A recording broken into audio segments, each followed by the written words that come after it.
안녕하세요. 건강에 관한 이야기 하나하나 풀어보는 정의안의 건강톡 프로 한의사 정의안입니다. 체력은 국력이다가 아니고 체력은 성적이다 라고 해도 틀린 말 아니죠. 공부는 체력으로 하는 거라는 거 공부 좀 해본 사람들은 다 압니다. 아무리 공부를 하려고 해도 몸이 따라주질 않아서 책상 앞에 앉아 있을 수가 없으면 공부를 해낼 수가 없고 당연히 성적은 오르지 않죠. 살면서 시험 공부해야 할 일 얼마나 많은가요? 수능을 시작으로 편입시험, 졸업시험, 자격증시험, 임용고시, 국가고시, 수시, 실기, 승진시험 등등 끝도 없는 시험의 영역인데 공부보다 먼저 갖춰야 할 건 체력입니다. 자, 공부 체력이 있어야 오랜 시간 공부하면서 버틸 수 있을 뿐 아니라 뇌력이 좋아지고 집중력이 높아져서 공부한 거 잘 기억하는 능력도 배가 되죠. 자, 오늘은 수험생의 체력과 성적에 대한 이야기 하려고 합니다. 수험생 그리고 가족분들은 이 영상 끝까지 놓치지 마세요. 자, 시작합니다. 소아과학저널에 실린 바가 있고 또 영국 데일리메일에서도 보도한 바가 있는 한 연구 결과가 아주 흥미롭습니다. 스페인 마드리드 대학의 연구팀이 6세에서 18세 어린이와 청소년 2,000명 대상으로 연구한 결과를 발표했는데요. 체력이 좋은 아이가 학습 능력이 더 좋다는 내용이었습니다. 운동을 전혀 하지 않아서 체력이 약한 아이는 학습 능력이 떨어졌고요. 심폐지구력을 높이는 운동을 주기적으로 해서 체력이 좋아진 아이들은 학습 능력도 좋아지더라는 결과죠. 또 미국 일리노이주의 네이퍼빌 센트럴 고등학교와 우리나라 민족사관 고등학교에서도 영교시 체육활동, 즉 정규 수업시간 전에 30분 이상 운동을 한 결과 체력이 좋아졌을 뿐만 아니라 학습 능력이 좋아졌다는 결과를 내놓기도 했습니다. 공부만 하면서 체력 관리 안 하는 학생에 비해서 공부하면서 체력 관리한 학생의 시험 결과가 더 좋았다는 의미죠. 실제로도 이 운동과 학습 능력과의 연관성을 연구한 여러 가지 결과를 보면 운동을 하면 스트레스 조절 물질인 세로토닌 분비가 잘 되고요. 집중력과 안정감이 높아져서 학습 능력이 좋아진다는 것을 알 수 있습니다. 뇌 활동량이 많은 수험생은 에너지를 충분히 보충시켜줘야 기본 체력이 만들어지고요. 집중력이 좋아지고 스트레스도 덜 받게 됩니다. 에너지를 충분히 보충하기 위한 방법 중에 으뜸은 뭐니 해도 영양가 높은 양질의 식사를 제대로 챙겨 먹는 겁니다.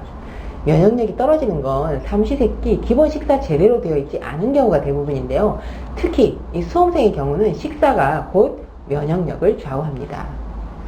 예를 들면 패스트푸드나 인스턴트 음식, 인공 첨가물이 많은 가공식품, 또 카페인 음료, 지나치게 단 음식으로 식사하는 수험생은 영양 불균형은 물론이고요. 불안감, 긴장, 불면증, 여러 가지 염증성 질환이 발생하게 되고 면역력에도 문제가 생깁니다. 그리고 면역력 저하는 피로도를 증가시키고 체력을 방전시키고 뇌력은 급감하는 이런 도미노 증상을 일으키기 때문에 공부 체력을 떨어뜨리게 되는 거죠. 뇌를 움직이는 힘은 밥의 주성분인 당입니다. 특히 이 포도당은요, 뇌세포의 유일한 에너지원이기 때문에 머리를 움직이는데 없어서는 안 될 필수 영양소입니다. 그러니까 이 수험생은 규칙적으로 적절히 당분을 섭취해서 뇌 활동을 도와줘야 합니다. 전날 저녁을 먹은 이후에 밤새 잠을 자고 아침에 일어나면 체내 포도당이 고갈 상태입니다. 이때 아침밥 굶게 되면요, 에너지가 부족해서 체내 활동이 원활하지 못하게 되고 특히 포도당을 가장 많이 필요로 하는 뇌 활동이 떨어져서 지적인 활동이 둔해질 수밖에 없습니다. 그래서 아침을 거르는 수험생은 자신의 능력을 제대로 발휘할 수 있는 기회를 스스로 포기하는 거나 마찬가지입니다. 아침에 식사를 하지 않고 공복으로 공부를 하게 되면 아침을 먹는 사람보다 피로감과 초조감을 더 느끼게 된다는 보고가 있습니다.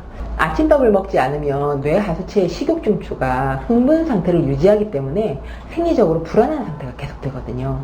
그래서 정신적으로 스트레스가 많아서 심신의 활력이 떨어져 있는 사람일수록 아침 식사 잘 챙겨 먹어야 활력을 되찾을 수 있습니다. 아침 식사를 통해서 잠자고 있던 몸을 비로소 깨워서 신진대사가 원활하게 이루어지게 하는 게 좋고요. 또 탄수화물 섭취를 통해서 뇌에 필요한 에너지원인 포도당을 공급해서 집중력과 기억력을 높이는 것이 수험생이 갖춰야 할 기본 자세입니다. 수험생들의 뇌 활동 촉진과 신체적인 피로도를 좋아지게 하기 위한 한의 치료로 총명탕 또 총명공진단을 추천을 합니다. 일반적인 보약과 다른데요. 이 총명탕은 뇌력을 향상시킬 수 있는 백복심, 원지, 석창포 같은 처방으로 이루어져서 체력 보충은 물론이고 기억력과 집중력을 향상시키는 도움을 주는 처방입니다. 그리고 이 총명탕은요, 옛날부터 이 건망증을 치료하면서 심신의 안정을 돕고 몸을 가볍게 해서 피로를 풀어주는 처방이에요. 그래서 수험생들의 체력과 뇌력을 북돋아주는 수험생 보약으로 많이 활용을 합니다. 이 총명공진단은 공진단 기본 처방에 뇌력 향상을 돕는 개인별 맞춤 약제 첨가해서 원기 회복, 면역력 증강, 체력 보강 같은 효과를 동시에 볼 수 있는 처방입니다. 공진단과 총명탕의 장점을 모은 이 총명공진단은 면역 증진과 뇌파 안정 효과로 자율신경 기능을 튼튼히 하고요. 불안, 불면, 무기력을 치료하고 눈의 피로, 두뇌 피로, 또 육체 피로를 두루 치료하는 명약입니다. 이 총명공진단은 하루 2알, 수험생의 개인적인 상황에 따라서 개별 맞춤 약제의 종류 또 복용 기간이 달라지니까 한의사에게 진찰받은 후에 처방, 제조된 것을 복용하는 것이 바람직합니다. 오늘 영상이 수험생들과 가족분들께 도움 되셨으면 좋겠습니다. 모든 수험생 여러분 힘내세요. 파이팅!